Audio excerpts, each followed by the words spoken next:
Halo sob, ketemu lagi sama Mimin di berita terkini MotoGP. MotoGP memasuki akhir musim. Tinggal 3 balapan tersisa lagi. Ada Thailand, Malaysia, dan juga Valencia. Nah uniknya, musim depan akan dimulai dari Thailand. Skuad dan tim sudah diumumkan. Namun, ada kabar kurang enak nih dari KTM. Tapi, ada kabar menggembirakan dari Honda dan juga Aprilia. Apa saja? Kita bahas. Pirer Mobility Group telah mengumumkan akan mengurangi jumlah anggota Dewan Direksi dari 6 menjadi 2 saja. Perampingan sebanyak 2/3 dari Dewan Direksi akan membuat hanya CEO PMG, Stefan Pirer, dan juga co-CEO, Gottfried Neumeister, yang tetap berada di Dewan Eksekutif perusahaan. Mungkin yang paling mencolok ini berarti bahwa Hubert Trunkenpolz yang mewakili huruf T di KTM akan dikeluarkan dari Dewan. Trunkenpolz telah menjadi anggota Dewan sejak 2018 dan diangkat menjadi Ketua Dewan pada tahun 2023. Dia juga merupakan anggota Dewan Pengawas KTM Shanghai. Apakah ini KTM milik Inul? Ya. Alasan pengurangan jumlah anggota Dewan Direksi tampaknya adalah kinerja keuangan PMG yang terus memburuk. Secara khusus, perusahaan Austria tersebut menyalahkan resesi di Jerman dan tingginya biaya hidup di Amerika Serikat. Perekonomian Eropa sedang mengalami stagnansi, khususnya pasar penting Jerman yang sedang mengalami resesi.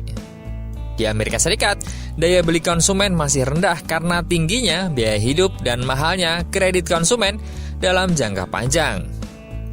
Pernyataan PMG berlanjut dengan mengatakan bahwa pihaknya telah mengalami penurunan penjualan di Amerika Serikat sebesar 6,3% pada periode Januari sampai September 2024. Selain itu, dilaporkan bahwa September merupakan bulan terburuk bagi pertumbuhan penjualan di Amerika Serikat sejak Januari tahun ini, dengan penurunan sebesar 14,3%. Oleh karena itu, Pirer Mobility Group menyimpulkan bahwa pemulihan yang cepat tidak dapat diharapkan. Gambaran di Eropa tidak terlalu negatif untuk PMG, dengan penjualan pada level yang sama dengan tahun 2023. Tetapi, pernyataan tersebut mengatakan bahwa hal ini disebabkan oleh kenaikan di segmen harga rendah. Namun, momentumnya terlihat melambat. Pengumuman perampingan Dewan Eksekutif ini muncul setelah diumumkan awal tahun ini bahwa PMG akan memangkas staf dan volume produksi di fasilitasnya di Eropa dan berupaya untuk lebih jauh memanfaatkan mitra industri non-Eropa seperti Bajaj Auto di India dan juga CF Moto di China. Hal ini adalah bagian dari rencana PMG untuk memulihkan keuangan pada tahun 2024 adalah mengurangi persediaan. Sebagai akibat dari keadaan ini, Pirer Mobility akan gagal memenuhi harapan dalam hal pendapatan dan laba, serta terkait dengan pengurangan modal kerja dan utang bersih pada tahun keuangan saat ini, dan mencabut panduannya untuk tahun keuangan 2024. Nah, dengan keadaan seperti ini, akankah kondisi yang sedang tak baik-baik saja ini akan berpengaruh ke proyek-proyek balap KTM? Terlebih MotoGP yang memerlukan biaya yang tak sedikit. Tentu, jika hal itu berpengaruh, ini adalah kabar yang tak baik bagi MotoGP dan juga para rider yang bertalenta seperti Acosta di KTM. Berita kedua datang dari Honda. Ditinggalkan Repsol akibat kepergian Marc Marquez adalah hal yang tak masalah bagi Honda karena Honda masih punya partner andalan yang selama ini setia dan bekerja sama di LCR yaitu Castrol. Dan hal itu memungkinkan akan juga diaplikasikan penandatangan kontraknya dengan HRC. Wah, seru nih. Apakah motornya akan jadi hijau? Honda dikabarkan akan mendatangkan Castrol ketika mereka sudah berpisah dari Repsol musim depan. Motorsport melaporkan bahwa Honda hampir mencapai kesepakatan sponsor yang signifikan. Namun, Castrol tidak akan menjadi sponsor utama pada tahun 2025. Castrol adalah perusahaan minyak asal Inggris yang sudah menjadi mitra tim LCR Honda MotoGP dan aliansi ini akan berlanjut hingga 2025. Honda akan kehilangan Repsol, perusahaan minyak asal Spanyol, sebagai sponsor utama mereka pada akhir musim ini. Ini akan mengakhiri kemitraan selama 30 tahun dan menandakan berakhirnya periode sukses yang luar biasa. Repsol dan Honda identik dengan hari-hari terbaik pabrikan di MotoGP, khususnya kejuaraan yang diperoleh oleh Marc Marquez. Bersama-sama, Repsol dan Honda memenangkan 15 gelar pembalap.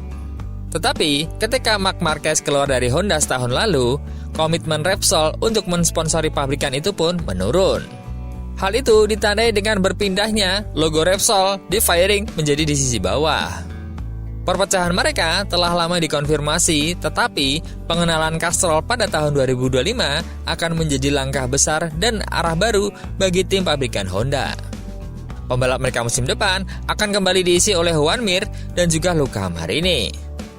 Dan Honda mendapatkan direktur teknis yang baru yaitu Romano Albesiano dan pembalap penguji Alex Espargaro yang akan membantu proyek yang sedang kesulitan tersebut untuk tahun 2025 sebagai test rider. Wah, seru nih. Kalau Honda berkolaborasi dengan Castrol dan jika Castrol nantinya akan menjadi sponsor utama ke belakangnya, maka HRC akan bertransformasi dari warna biru, merah, dan putih akan terisi warna hijau khas Castrol. Wah, bakal jadi gimana nih? Berita ketiga, ada kejutan nih yang selama ini MotoGP mengandalkan aero untuk memperkuat motornya, bahkan berlomba-lomba merekrut insinyur aerodinamik. Aprilia malah mencoba melepas semua aero dan bahkan motornya malah jadi kencang. Nah, dengan bukti ini, apakah aero sebaiknya dilepas aja biar motor MotoGP kembali seperti semula? Karena pengaruh angin kencang yang mengganggu di lintasan tepi pantai, di sirkuit Phillip Island adalah satu-satunya sirkuit dalam kalender MotoGP yang memperbolehkan pembalap untuk membalap tanpa aerodinamika. Raul Fernandez dan tim satelit Aprilia Trackhouse mengambil keuntungan dari peraturan ini untuk menghilangkan elemen aero dari motornya dan melepas semua sayap dari fairing untuk balapan di Australia. Sementara Grand Prix Fernandez dirusak oleh awal yang buruk dari posisi ke-6, dia sangat senang dengan sensasi dan performa berkendaranya tanpa sayap di trek Phillip Island yang mengalir. Hal ini merupakan sesuatu yang belum pernah dicoba oleh pembalap asal Spanyol ini sejak pertama dia menginjakkan kaki di kelas utama 3 tahun lalu. Kami mencobanya kemarin Sabtu, dan itu berjalan dengan sangat-sangat baik. Jelasnya, setelah balapan pada hari Minggu. Ini adalah satu-satunya trek di kejuaraan yang memperbolehkan Anda melepas sayap, karena anginnya sangat kencang di sini. Setelah start yang buruk pada hari Minggu, Fernandez terseret ke belakang dan turun ke posisi ke-13 setelah lap pertama.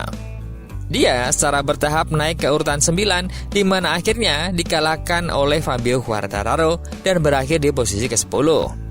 Namun, terlepas dari hasil yang mengecewakan itu, dia hanya bisa mengatakan hal-hal baik tentang kecepatannya selama balapan. Membalap tanpa sayap terasa sangat menyenangkan. Saya benar-benar terbang. Perasaannya luar biasa. Saya belum pernah membalap tanpa sayap dan rasanya sangat menyenangkan.